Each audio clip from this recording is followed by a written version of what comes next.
do a quick speed comparison between the iPhone XR versus the Pixel 3. We're going to see how fast the camera launches, how the apps launch, and the overall comparison of the LTE speeds. Alright, let's get started. Let's take a look at the size comparison between these two. The iPhone XR is a little bit bigger and heavier, however it sports a bigger 6.1 inch LCD screen compared to the Pixel 3, which has a 5.5 inch OLED panel. The resolution on the XR is 1792 by 828 pixels, which gives you 326 pixels per inch.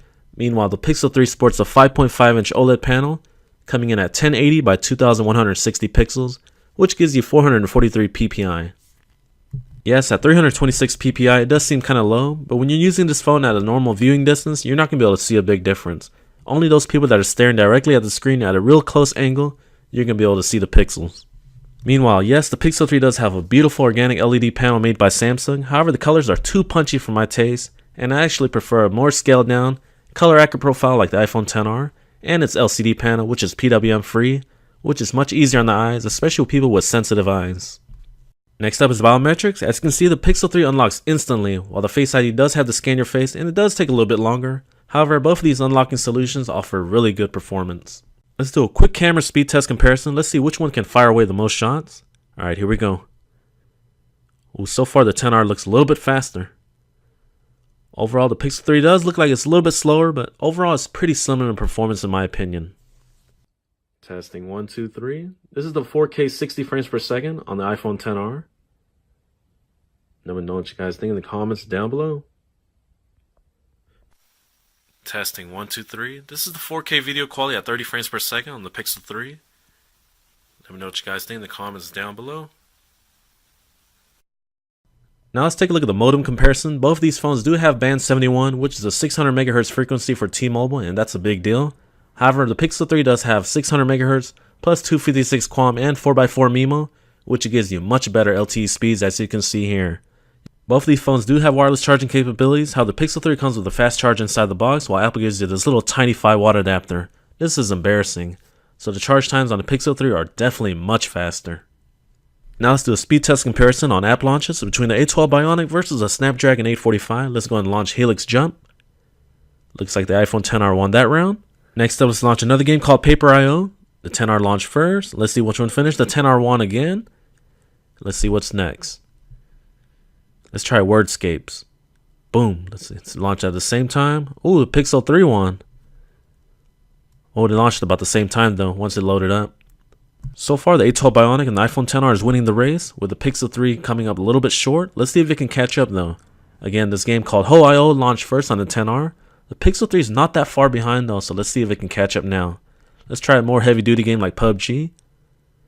XR is winning again. Let's see which one can load all the way up fast. XR is smoking it. Wow. Pixel 3 still trying to load up. The XR is done. Let's see how long it really takes. Wow, finally, that was a really big difference. In this section here, we're going to test out RAM management and software optimizations, where all these apps are launched in the background, and we're going to relaunch them and see where they take off, whether it reboots or resumes where it left off. Alright, let's get started. Snapchat, again, looked like the XR won. Amazon, oh, they won about, oh, it was about the even, I would say. Let's try Walmart. XR won that one. Let's launch speed test. Let's see which one finds the network first as well. They're both finding the servers. XR won again. And the Pixel 3 found the server. Let's launch Uber. The Pixel 3 won that round. Oh, it's starting to catch up, guys. Instagram. Pixel 3 won again. Let's try WhatsApp. Oh, Pixel 3 is on fire. Facebook. Oh, again, Pixel 3 won just by a hair. Facebook Messenger again, it won. Look like the lighter duty apps are winning on the Pixel 3. Again, Pixel 3 won. Let's try SoundCloud. Woo, Pixel 3 won again. This thing's on fire. Let's see if it can keep it going. Let's try Prime Video. Oh, looks like the XR won now. We're losing some steam. Let's try Pandora. Now Pixel 3 won. This thing's going back and forth. They're throwing punches, guys. This fight is getting really interesting. These two chipset manufacturers are now throwing punches left and right. Let's try something more taxing on the memory, CPU, and GPU by relaunching PUBG. Let me find it. Here we go. Oh, look, the XR had the game loaded a whole time in the background, while the Pixel 3 had to relaunch it from scratch. Wow.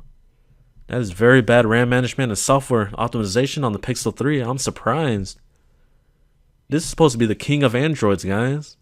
The iPhone XR has 3GB of RAM and still managed to hold this game up in the background, while the Pixel 3 has 4GB of RAM and it still struggles to keep this game alive.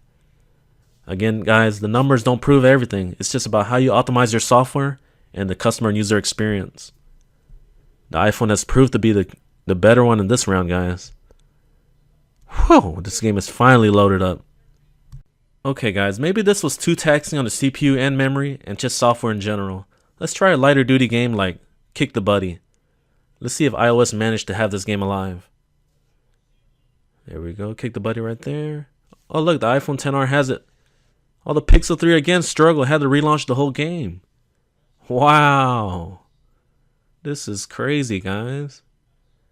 Hopefully Android can patch this up. This is pretty serious. I mean, with 4GB of RAM, this thing is still trying to reload. For PUBG, I can understand, but a lighter duty game like Kick the Buddy doing it? Yeah, there's something going on, guys. iOS has proven time and time again that it's very optimized for a mobile operating system. It may not have all the bells and whistles like Android, but when you need reliability and performance, it's there waiting for you. Let me run through a couple of more relaunches and see how they perform. Look like Helix Jump, both of them relaunched. Let's try Bike Race. Looks like iOS version has it loaded up still, and the Pixel 3 had to reload it just for a little bit. Let's see what else we can do. iOS hands struggling to close a little bit. Let me try again. Come on. There we go. Alright, let's relaunch PUBG. Oh, again, the Pixel 3 had a relaunch. Wow, this is surprising. Like I said earlier, this is just terrible RAM management and software optimization. Hopefully their engineering and software team is aware of this issue and they'll get this patched up real quick, because this is pretty pathetic. At $749, the iPhone XR offers incredible performance from its A12 Bionic chip and 3GB of RAM. The battery performance is outstanding, the design is top notch, and iOS 12 is buttery smooth and well optimized. The low resolution screen does look cheap on paper, but when you use this phone on a daily basis, you soon realize that specs are not everything, unless you're a tech junkie. 90% of the people on the market will be more than happy with the iPhone XR. Now, on the other hand, the Pixel 3 looks really good on paper, but it falls short on performance. The memory management is one of the worst I've seen on Android. The OnePlus 6 looks much better compared to this. The back panel is also very prone to scratching, and the battery life is about average. The XR's battery is definitely hands down better. Now, the camera is very impressive, at least for the stills, because the video quality is not that great and it has a bad hissing sound when recording video. And another big deal breaker is no 4K at 60 frames per second. So if I was to pick between these two phones, I'm definitely choosing the iPhone XR. Let me know what you guys think. Am I being too harsh for Google considering this is an $800 flagship? Let me know in the comments down below. Thank you guys for watching this video. If you enjoyed this kind of content, don't forget to hit that subscribe button. Thanks again, I'll see you in the next one.